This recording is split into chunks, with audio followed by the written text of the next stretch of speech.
Hello, everybody. Today I'm going to talk about one of my favorite dramas ever. A television show called The Affair that lasted about, I believe it was 5 seasons, which was perfect for it. It actually was incredibly well told and ended great. This was a show that, and the reason I'm even bringing it up is I don't think many people even, I'm sure people have heard of it, but I don't think as many people heard of it as it should. It should be like one of the top dramas of all time, rather than a bunch of other bullshit that I hear about all the time. I'm like, they're like, Josh, have you watched this? I'm like, no, because it's fucking stupid. Good God, when people give me recommendations, the irony of that, I know I'm making a thing about recommendations, but I'm like, have you really watched this? Or what the fuck? But anyways, actually, I didn't even hear about this. Nobody even recommended this show to me. It was one of those things where we were, pre-pandemic, actually. Me and my ex-girlfriend ran out of shows to watch, and we just go, oh, we need to just find something, and we did. We just were scrolling, and we found The Affair, and we started it. Freaking hooked me very first episode. The really neat thing that it does throughout the entire series is actually I'm pretty sure, if not every episode, almost every episode, I'd say 95%, do a double narrative, where it gives you two sides to the story each time, which is really freaking cool, because it's not just it's very much substance on both sides, and it definitely leaves it up to your interpretation. And even later on, they will explore previous episodes and big storylines that get played out through a certain narrative rather than the others. So maybe confirm or deny what you excuse me, sorry, my shirt. Oh, I gotta stretch. Sorry. Maybe confirm or deny what you believed the entire time. So it's really cool how it'll do that. Maybe a couple seasons after, and just really get into which narrative maybe you should believe, or which person you should believe. The main characters are Noah, Allison, Helen, and Cole. And Noah and Helen are the original couple, Allison and Cole as well. And Noah and Helen Noah's really the main protagonist, or really antagonist. It depends how you look at it.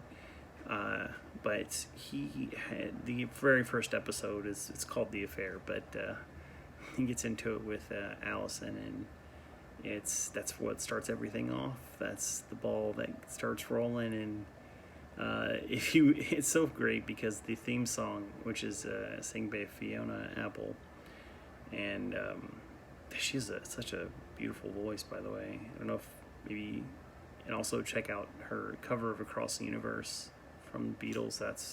That to me, that song is it's incredible too. But the I got off track, sorry.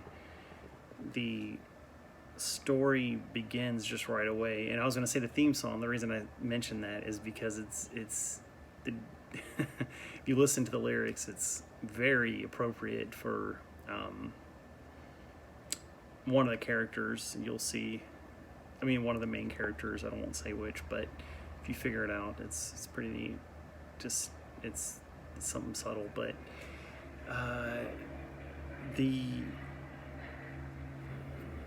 like I said, the dual narratives, the double narratives are really cool. I think sometimes they even have more than two narratives in an episode, and it's really neat. They just do it so well. It's so fun to watch and exciting.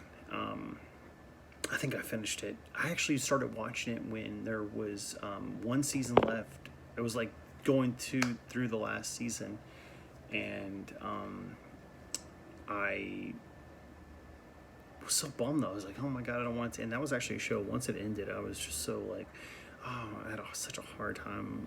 Once it ended, I was just so like, I had such a hard time just giving up those characters. I was like, no, just one more season. But it did end appropriately and with a great storytelling. This was probably the most well-told drama. I can't think, honestly, I mean, thinking about it right now, I just can't think of anything on top of my head. I mean, I've thought about it before too. Like, it's just so well told through episode 1 to the last one, till the last season and the last episode. So fucking great. See, I'm not exaggerating. It's a beautiful show. And so, anyways, another great thing about it is the topic. It takes on a lot of taboo topics throughout the series, and they do a great job of integrating them with the story, not just taking them. This is what I fucking hate about shows, not just now, but in the past too, where we'll try to integrate topics of the day and almost do it at the demise of their story. I mean, they would just do it just to do it, and I get that, but you have to find a way to tie it in. And this show just doesn't take you out of the story at all, with a lot of the topics that it discusses, and it does it throughout. Another great thing about it is the way it gets into every character's backstory and current story and ties everything, and actually does a really cool thing later on in this series, where it jumps ahead. It has a time jump, and they really do a great job of tying that into the present and the past too. And I don't know if I will say, I give this show a 9 out of 10, and there's nothing that I do wish. I know I said it wrapped up perfectly, which it did, but maybe it's like this with, every show that I enjoy. I just wish there was one more season and maybe another send-off for some of the beautiful characters in the show. And anyways, this is a must-watch, and I really hope you guys do. Whoever watches this shit that I'm doing, please. It's just great, and I have more obscure shows to come. And like I said, I don't even know if this is obscure, but everybody I've mentioned it to doesn't know it, so I really feel it's something I should get out there. And thank you. Have a great and wonderful day.